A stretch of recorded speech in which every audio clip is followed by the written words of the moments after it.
Jacob. I may be autistic, but I can't tell you what day of the week your mother's 32nd birthday fell on. I can't do logarithms in my head. I can't look at a patch of sod and tell you it has 6,446 individual blades of grass. On the other hand, I could tell you anything you ever wanted to know about lightning, polymerase, chain reactions, famous movie quotes, and lower crustaceous sauropods. I memorized the periodic table without even trying. I taught myself how to read Middle Egyptian, and I helped my calculus teacher fix his computer. I could talk forever about friction ridge detail and fingerprint analysis and whether said analysis is an art or a science. Parentheses, for example, DNA of identical twins is identical. We know that based on scientific analysis. But the fingerprints of identical twins differ in their Galton details. Which evidence would you rather have if you were a prosecutor? But I digress. Close parentheses. I suppose these talents would make me a hit at a cocktail party if A, I drank, which I don't, or B, I had any friends to invite me to a party, cocktail or not. My mother has explained it to me this way. Imagine what it's like to have someone with an intense stare come up to you and start talking about medium velocity impact blood spatter patterns caused by objects moving between 1.5 and 7.5 meters per second, and how they differ from high velocity impact spatter from gunshots or explosives. Or even worse, imagine being the person talking and not getting the hint when the victim of your conversation is desperately trying to escape. I was diagnosed with Asperger's syndrome long before it came the mental health disorder du jour, overused by parents to describe their bratty kids that people think they're super geniuses instead of simply antisocial. To be honest, most kids in my school know what Asperger's is now, thanks to some candidate on America's Next Top Model. So many people have mentioned her to me that they must think we're related. As for myself, I try not to say the word out loud. Asperger's, doesn't it sound like a grade C cut of meat, donkey on the barbecue? I live with my mother and my brother Theo. The fact that we emerged from the same gene pool is mind-boggling to me, because we could not be more different from each other if we actively attempted it. We look like polar opposites. His hair is fine and so blonde it could pass for silver. Mine is dark and gets bushy if I do not have it cut religiously every 3 weeks. Parentheses, actually, part of the reason I get it cut every 3 weeks is that 3 is a good safe number, unlike 4, for example, and the only way I can handle someone touching my hair is if I know it's coming in advance. Close parentheses. Theo is always caught up in what other people think of him, while I already know what people think of me. That I'm the weird kid who stands too close and doesn't shut up. Theo listens to rap almost exclusively, which gives me a headache. He skateboards as if the wheels are attached to the bottoms of his feet, and I do mean that as a compliment, since I can barely walk and chew gum simultaneously. He puts up with a lot, I suppose. I get upset if plans don't work out, or if something in my schedule changes, and sometimes I just can't control what happens. I go all Hulk, screaming, swearing, hitting things. I haven't ever hit Theo, but I've thrown things at him and have wrecked some of his things, most notably a guitar that my mother then made me pay for in increments for the next 3 years of my life. Theo also is the one who suffers the brunt of my honesty. Case in point 1. Theo walks into the kitchen wearing jeans so low that his underwear is showing, an oversized sweatshirt and some weird metal around his neck. Theo, sup? Me, yo, homie, maybe you didn't get the memo, but we live in suburbia, not the hood. Is it Tupac Appreciation Day or something? I tell my mother we have nothing in common, but my mother insists that will change. I think she's crazy. I don't have any friends. The bullying started in kindergarten when I got my glasses. The teacher made a popular boy wear fake glasses so I'd have someone to connect with, but as it turned out, he didn't really want to talk about whether Archaeopteryx should be categorized as a prehistoric bird or a dinosaur. Needless to say, that friendship lasted less than a day. By now, I've gotten used to kids telling me to leave, to sit somewhere else. I never get called on the weekends. I just don't get the social hints that other people do. So if I'm talking to someone in class and he says, "Man, is it 1 o'clock already?" I look at the clock and tell him that yes, it is 1 o'clock already. When in reality, he's trying to find a polite way to get away from me. I don't understand why people never say what they mean. It's like immigrants who come to a country and learn the language, but are completely baffled by idioms. Parentheses, seriously, how could anyone who isn't a native English speaker, quote unquote, get the picture, so to speak, and not assume it has something to do with a photo or a painting? close parentheses.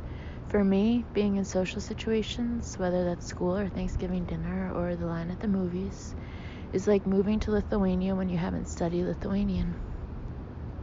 If someone asks me what I'm doing for the weekend, I can't respond as easily as Theo would, for example. I'll stumble over how much information is too much, and so instead of giving a blow-by-blow description of my future plans, I'll rely on someone else's words. Doing my best to near a taxi driver impression, I'll say, "You talking to me?" Mind you, it's not just my peers that I misunderstand. Once my health teacher had to take a phone call in the main office, and she told the class, "Don't move, don't even breathe." Normal kids ignored the statement. A few goody two-shoes were quietly at their desks. And me? I sat like a statue, with my lungs on fire, until I was on the verge of passing out. I used to have a friend. Her name was Alexa, and she moved away in 7th grade. After that, I decided to treat school like an anthropological study. I tried to cultivate an interest in topics that normal kids talked about, but it was so boring. Case in point 2. Girl, hey, Jacob, isn't this the coolest MP3 player? Me, it was probably made by Chinese kids. Girl, you want a sip of my slushie? Me, sharing drinks can give you mono, so can kissing. Girl, I'm going to go sit somewhere else. Can you blame me for trying to jazz up conversations with my peers a little by talking about topics like Dr. Henry Lee's take on the Lacey Peterson murder? Eventually, I gave up engaging in mundane chats. Following a discussion about who was going out with whom was as hard for me as cataloging the mating rituals of a nomadic tribe in Papua New Guinea. My mother says sometimes I don't even try. I say I try all the time, and I keep getting rejected. I'm not even sad about it, really. Why would I want to be friends with kids who are nasty to people like me anyway? There are some things I really can't stand. 1, the sound of paper being crumpled. I can't tell you why, but it makes me feel like someone's doing that to all my internal organs. 2, too much noise or flashing lights. 3, having plans change. 4, missing Crime Busters, which is on the USA Network at 4:30 every day, thanks to the wonders of syndication. Even though I know all 114 of the episodes by heart, watching them daily is as important to me as taking insulin would be to a diabetic. My whole day is planned around it, and if I can't have my fix, I get cheeky. 5, when my mother puts my clothes away, I keep them in rainbow order, Roy G. Biv, and the colors can't touch. She does her best, but the last time she completely forgot about indigo. 6, if someone else takes a bite of my food, I have to cut off the part that his or her saliva has touched before I can eat any more of it. 7, loose hair. It freaks me out, which is why mine is military short. 8, being touched by someone I don't know. 9, food with membranes like custards or foods that explode in your mouth like peas. 10, even numbers. 11, when people call me retarded, which I am not. 12, the color orange. It means danger, and there's no rhyme for it in English, which makes it suspicious. Parentheses, Theo wants to know why I can tolerate things that are silver then, but I won't even rise to the argument. Close parentheses. I have spent much of my 18 years learning how to exist in a world that is occasionally orange, chaotic, and too loud. In between classes, for example, I wear headphones. I used to wear this great pair that made me look like an air traffic controller, but Theo said everyone made fun of me when they saw me in the hall, so my mother convinced me to use earbuds instead. I hardly ever go to the cafeteria because A, there's no one for me to sit with, and B, all those conversations crossing each other feels like knives on my skin. Instead, I hang out in the teacher's room, where if I happen to mention that Pythagoras did not really discover the Pythagorean theorem, parentheses, the Babylonians used it thousands of years before Pythagoras was even a seductive gleam in his Grecian parents' eyes, close parentheses. They do not look at me as if I have grown a second head. If things get really bad, pressure helps, like lying under a pile of laundry or a weighted blanket. A blanket with little poly pellets inside that make it heavier. Because the deep touch sensory stimulation calms me down. One of my therapists, a Skinner aficionado, got me to relax to Bob Marley songs. When I get upset, I repeat words over and over and talk in a flat voice. I close my eyes and I ask myself, what would Dr. Henry Lee do? I don't get into trouble because rules are what keep me sane. Rules mean that the day is going to go exactly the way I'm predicting it to be. I do what I'm told, and I just wish everyone else would do it too. We have rules in our house. 1, clean up your own messes. 2, tell the truth. 3, brush your teeth twice a day. 4, don't be late for school. 5, take care of your brother. He's the only one you've got. The majority of these rules come naturally to me, well, except for brushing my teeth, which I hate doing, and taking care of Theo. Let's just say my interpretation of rule number 5 doesn't always synchronize with Theo's interpretation. Take today, for example. I included him in a starring role in my crime scene, and he got furious. He was cast as a perpetrator. How could he not see that as the highest form of flattery? My psychiatrist, Dr. Moon Morano, often asks me to rate anxiety-producing situations on a scale of 1 to 10. Case in point 3. Me. My mom went out to the bank and said she was going to be back in 15 minutes, and when it got to 17 minutes, I started to panic. And then when I called her, she didn't pick up her cell, and I was sure she was lying dead in a ditch somewhere. Dr. Moon, on a scale of 1 to 10, how did that make you feel? Me, a 9. In parentheses, no, it was really a 10, but that's an even number, and saying it out loud would make my anxiety level blow off the chart. Close parentheses. Dr. Moon, can you think of a solution that might have worked better than calling 911? Me, doing my best share from Moonstruck impression. Snap out of it. I rate my days too, although I haven't told this to Dr. Moon yet. High numbers are good days, low numbers are bad days, and today is a 1 between my fight with Theo and then the absence of the free sample aid at the grocery store. Parentheses, in my defense, I have worked out an algorithm to predict what she's going to serve, and maybe I shouldn't have been upset if it was the first Saturday. I wouldn't have been upset if it was the first Saturday of the month when she hands out vegetarian items, but today was a dessert day for Ash Shakes. Close parentheses. I have been in my room since we got home. I bury myself under my covers and put a weighted blanket on top of that. I shut the sheriff on my iPod on repeat and listen to that one song until 4:30 when it is time to watch Crime Busters and I have to go into the living room where the TV is. The episode is number 82, one of my top 5 ever. It involves a case where one of the CSI investigators, Rihanna, doesn't show up for work. It turns out she's taken hostage by a man racked with grief over his wife's recent death. Rihanna leaves behind clues for the rest of the team to solve, to lead them to where she's being kept.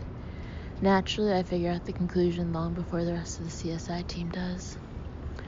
The reason I like the episode so much is that they actually got something wrong. Rihanna gets dragged to a diner by her kidnapper and leaves a coupon for her favorite clothing store underneath her finished plate. Her colleagues find it and need to prove it's actually hers. They process it for prints using a small particle reagent followed by ninhydrin, when in reality you're supposed to use ninhydrin first. It reacts to the amino acid and then is followed by the small particle reagent, which reacts with fats. If you use the small particle reagent first, like they did in the episode, it would ruin the porous surface for the ninhydrin procedure. When I spotted the error, I wrote to the producers of Crime Busters. They sent me back a letter and an officially licensed t-shirt. The t-shirt doesn't fit me anymore, but I still keep it in my drawer. After watching the episode, my day definitely improves from a 1 to a 3. Hey, my mother says, poking her head into the living room. How are you doing? Okay, I reply. She sits down beside me on the couch. Our legs are touching. She's the only person I can stand having close to me. If it were anyone else, I would have moved away a few inches by now. So, Jacob, she says, I just want to point out that you did in fact survive the day without the free food sample. It's times like this I'm glad I don't look people in the eye. If I did, surely they would die on the spot from the contempt shooting out of mine. Of course I survived, but at what cost? Teachable moment, my mother explains, and she pats my hand. I'm just saying. Frankly, my dear, I murmur, I don't give a damn. My mother sighs. Dinner at 6, Rhett, she says, even though it's always at 6 and even though my name is Jacob. At different times, the media have posthumously diagnosed certain famous people with Asperger's. Here's just a sampling. 1. Wolfgang Amadeus Mozart. 2. Albert Einstein. 3. Andy Warhol. 4. Jane Austen. 5. Thomas Jefferson. I am 99% sure not a single one of them had a meltdown in a grocery store and wound up breaking a whole shelf of relish and pickle jars. Dinner proves to be a painful affair. My mother seems driven to start a conversation, although neither Theo nor I is inclined to hold up the other end of it. She's just gotten another packet of letters from the Burlington Free Press, and sometimes she reads them out loud at dinner, and we make up politically incorrect responses that my mother would never in a million years write in her advice column. Case in point 4. Dear Auntie M, my mother-in-law insists on cooking roast beef every time my husband and I come to visit, even though she knows that I'm a lifelong vegetarian. What should I do next time it happens? Steamed in South Royalton. Dear Steamed, turn up your nose at her and walk away. Sometimes the questions she gets are really sad, like the woman whose husband had left her and who didn't know how to call her kids, or the mom dying of breast cancer who wrote a letter for her baby daughter to read when she grew up about how she wished she could have been there for her daughter's high school graduation, her engagement, her first child. Mostly, though, the questions come from a bunch of idiots who made bad choices. How do I get my husband back now that I realize I shouldn't have cheated on him? Try being faithful, lady. What's the best way to win back a friend you've hurt with a nastier mark? Don't say it in the first place. I swear, sometimes I can't believe my mother gets paid to state the obvious. Tonight she holds up a note from a teenage girl. I can tell because the ink of the pen is purple and because the I in Auntie M has a heart over it where the dot should be. Dear Auntie M, she reads, and just like always, I picture a little old lady wearing a bun and sensible shoes, not my own mother. I like a guy who already has a girlfriend. I know he likes me because C-U-Z, spelled C-U-Z. Gosh, don't they teach you how to spell these days? No, I answer. They teach us to use spell check. Theo looks up from his plate long enough to grunt in the direction of the grape juice. I know he likes me because my mother edits. He walks me home from school and we talk for hours on the phone, and yesterday I couldn't take it anymore and I kissed him and he kissed me back. Oh, please, someone get this girl a comma. Then she frowns at the loose leaf paper. He says we can't go out, but we can be friends with benefits. Do you think I should say yes? Sincerely, Burlington Buddy. My mother glances at me. Don't all friends have benefits? I stare at her blankly. Theo, she asks. It's a saying, he mutters. A saying that means what exactly?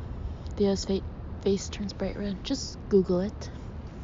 Just tell me. It's when a guy and a girl who aren't going out hook up, alright? My mother considers this. You mean like have sex? Among other things. And then what happens? I don't know, Theo says. They go back to ignoring each other, I guess. My mother's jaw drops. That is the most demeaning thing I've ever heard. This poor girl shouldn't just tell that guy to go jump in a lake. She ought to slash all 4 of his car tires. And suddenly she pins her gaze on Theo. You haven't treated a girl like that, have you? Theo rolls his eyes. Can't you be like other mothers and just ask me if I'm smoking weed? Are you smoking weed? She says. No. Do you have friends with benefits? Theo pushes back from the table and stands up in one smooth move. Yeah. I have thousands. They line up outside the front door. Haven't you noticed them lately? He dumps his plate in the sink and runs upstairs. My mother reaches for a pen she's tucked into her ponytail. Parentheses, she always wears a ponytail because she knows how I feel about loose hair swishing around her shoulders. Close parentheses. And begins to scrawl a response. Jacob, she says, be a sweetheart and clear the table for me, will you? And off goes my mother, champion of the confused, doyen of the dense, saving the world one letter at a time. I wonder what all those devoted readers would think if they knew that the real Auntie M had one son who was practically a sociopath and another who was socially impractical. I'd like a friend with benefits, although I'd never admit that to my mother. I'd like a friend, period. For my birthday last year, my mother bought me the most incredible gift ever, a police scanner radio.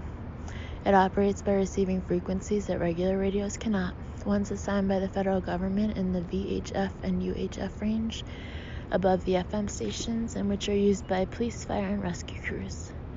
I always know when the highway patrol is sending out the sanding trucks before they arrive. I get the special weather alerts when a nor'easter is coming. But mostly I listen to the police and emergency calls because even in a town as small as Townsend, you get a crime scene every now and then. Since Thanksgiving alone, I have gone to 2 crime scenes. The first is a break-in at a jewelry store. I rode my bike to the address I heard in the scanner, found several officers swarming the storefront for evidence. It was the first time I got to see spray wax being used on snow to cast a footprint, a definite highlight. The second crime scene was not really a crime scene. It was the house of a kid who goes to my school who's a real jerk to me. His mother had called 911, but by the time they got there, she was standing at the front door, her nose still bleeding, saying that she didn't want to press charges against her husband. Tonight, I've just gotten into my pajamas when I hear a code on the scanner that is different from any I've ever heard, and I've heard plenty. 10:52, ambulance needed. 10:50, motor vehicle accident. 10:13, civilians present and listening. 10:40, false alarm, premises secure. 10:54, livestock on highway. Right now, though, I hear this. 10:100, which means dead body.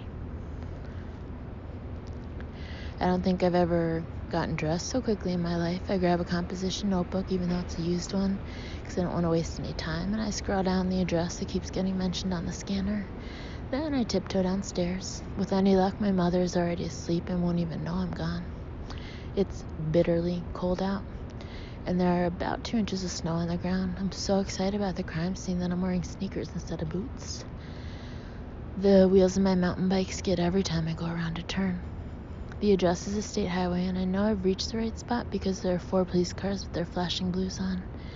There is a wooden stake with police tape, yellow, not orange, fluttering in the wind, and a visible trail of footprints. An abandoned car, a Pontiac, sits on the side of the road covered in ice and snow. I take out my notebook and write, vehicle has been abandoned for at least 12 hours, pre-storm. I duck into the edge of the woods as another police car arrives. This one is unmarked and ordinary, except for the domed police light magnetically affixed to the top. The man who gets out of it is tall and has red hair. He is wearing a black overcoat and heavy boots. On one of his hands is the Dora the Explorer band-aid. I write this in my notebook too. Captain, an officer says, coming out from between the trees. He's dressed in uniform with heavy gloves and boots too. Sorry to call you in. The captain shakes his head. What have you got? A jogger found a body in the woods. Guy's half naked and there's blood all over him. Who the hell goes jogging at night in the dead of winter? I follow them into the woods, careful to stay in the shadows.